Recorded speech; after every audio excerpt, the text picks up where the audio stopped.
আমার সকল এস্টিমেট বন্ধুগণ, আজকে আমি আবারও আপনাদের মাঝে নতুন একটি ভিডিও শেয়ার করার জন্য হাজির হয়ে গিয়েছি। শীতের সকালবেলায় গ্রাম বাংলায় খেজুরের রস খাওয়ার আমেজ অন্যরকম। আজকে সকালবেলায় ঘুম থেকে উঠেই খেজুরের রস খাওয়ার জন্য চলে এসেছি অনেক দূরে বাইক নিয়ে।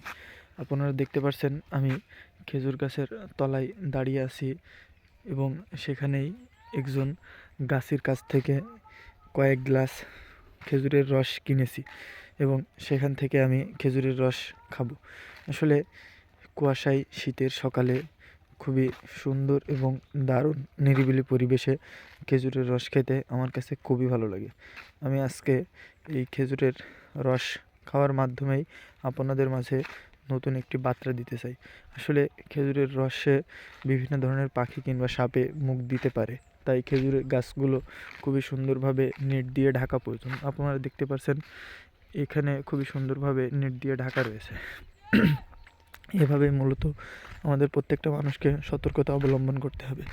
আজকের মতো ভিডিও এখানে শেষ করছি। সকলকে আমার পক্ষ থেকে ধন্যবাদ ও অভিনন্দন।